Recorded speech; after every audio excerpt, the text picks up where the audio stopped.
ഇന്നത്തെ ഏറ്റവും പുതിയ വീഡിയോയിലേക്ക് ഇവർക്കും സ്വാഗതം. ഇന്ന് ഒക്ടോബർ 7 പുലിമുരുകൻ എന്ന മലയാളത്തിലെ ചരിത്ര വിജയം നേടിയെടുത്ത സിനിമ റിലീസ് ചെയ്തിട്ട് ഇന്നേക്ക് 8 വർഷം തികയുകയാണ്.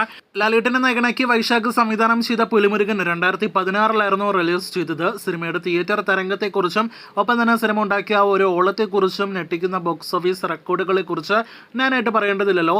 മലയാള സിനിമ ഇൻഡസ്ട്രിക്ക് ആദ്യമായിട്ട് 100 കോടി കളക്ഷൻ കാണിച്ചു തന്ന സിനിമ ഒട്ടനേകം മേഖലകളിൽ റെക്കോർഡ് കളക്ഷൻ നേടിയെടുക്കുന്ന കാഴ്ചയാണ് നാം കണ്ടത്. 7 വർഷത്തിലധികം ഹോളിവുഡിലെ ഇൻഡസ്ട്രിയുടെ വിജയ സിനിമ എന്നൊരു ടാഗ് കാത്തു സൂക്ഷിച്ച പുലിമുരുകൻ കഴിഞ്ഞ വർഷം 2018 എന്ന സിനിമയുടെ റിലീസോടെയാണ് ആ ടാഗ് 2018 കൈമാറിയത്. ഇൻഡസ്ട്രിയുടെ ഉൾപ്പെടെ പലവിധ റെക്കോർഡുകളാണ് പല മേഖലകളിലായിട്ട് പുലിമുരുകൻ നേടിയെടുത്തത്. അവയെല്ലാം തന്നെ കഴിഞ്ഞ വർഷവും ഈ വർഷവുമായിട്ടാണ് പല സിനിമകളായിട്ട് മറികടന്നത്.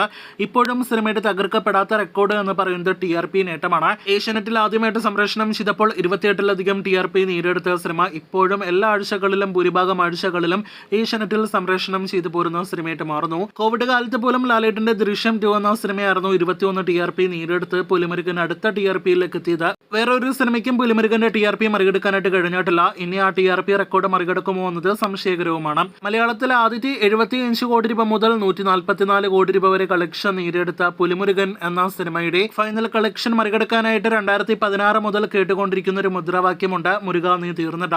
ആ ഒരു മുദ്രാവാക്യത്തിന് ഇനിയും അവസാനമായിട്ടില്ല എന്നത് പ്രത്യേകം അറിയിച്ചുകൊള്ളട്ടെ. പുലിമുരുകന്റെ ഒരു റിലീസ് സമയവും ക്രൗഡെല്ലാം തന്നെ ഓർമ്മ വരുമ്പോൾ പെട്ടെന്ന് ഓർമ്മ വരുന്ന മറ്റൊരു സിനിമ കൂടിയാണല്ലോ പുലിമുരുകനോടൊപ്പം ഒരേ ദിവസം ക്ലാഷ് റിലീസായിട്ട് തിയേറ്ററുകളിലേക്ക് എത്തിയ മമ്മൂട്ടിയുടെ കാവ്യ നായകൻ വേഷം നാം കണ്ട തോപ്പിൽ ജോപ്പൻ.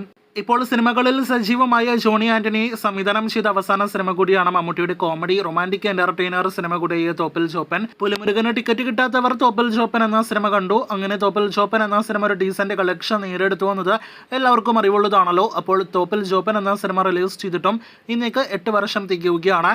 സിനിമയെക്കുറിച്ചുള്ള അഭിപ്രായങ്ങൾ പറയൂ. ഇന്ന് ദിവസം 2 വർഷം തികയുകയാണ് റോഷാക്ക് എന്ന സിനിമ റിലീസ് ചെയ്തിട്ട്. മമ്മൂട്ടിയുടേതെന്നല്ല, മോളിവുഡിന്റെ തന്നെ സമീപകാലത്ത് ഒരു ഹോളിവുഡ് നിലവാരം പുലർത്തിയ സൈക്കോളജിക്കൽ ആക്ഷൻ ത്രില്ലർ സിനിമ കൂടിയാണ് റോഷാക്ക്. ആസിഫ് അലി ഗസ്റ്റ് റോളിൽ കൂടി ഭാഗമായ ബിന്ദു പണിക്കർ, ജഗദീഷ് തുടങ്ങിയവരെല്ലാം തന്നെ മികച്ച അഭിനയ പ്രകടനം കാഴ്ചവെച്ച റോഷാക്ക് എന്ന സിനിമ ഇനിയും അർഹിച്ച കളക്ഷൻ നേടിയിട്ടില്ല എന്നത് തന്നെയാണ് ഈ ചിത്രത്തിന്റെ ബോക്സ് ഓഫീസിനെ കുറിച്ച് ആദ്യം ഓർമ്മ വരിക. ചിത്രത്തിന് 50 കോടി രൂപ പോയിട്ട് 40 കോടി രൂപ പോലും ഫൈനൽ കളക്ഷൻ ഇല്ല. 39 കോടിയായിരുന്നു റോഷാക്കിന്റെ ഫൈനൽ വേൾഡ് വൈഡ് ഗ്രോസ്. മമ്മൂട്ടിയുടെ സമീപകാല സിനിമകൾ ഈ വർഷം റിലീസ് ചെയ്ത സിനിമകളുടെ എല്ലാം തന്നെ കളക്ഷൻ നോക്കുമ്പോൾ അതിനേക്കാൾ കൂടുതൽ കളക്ഷൻ നേടേണ്ടിരുന്ന സിനിമ കൂടിയായിരുന്നു റോഷാക്ക് എന്ന കാര്യത്തിൽ സംശയം വേണ്ട. എന്തായാലും നിങ്ങൾ പ്രേക്ഷകരുടെ അഭിപ്രായങ്ങൾ പറയൂ. കാത്തിരിക്കൂ കൂടുതൽ ഇതുപോലുള്ള വീഡിയോകൾക്ക്.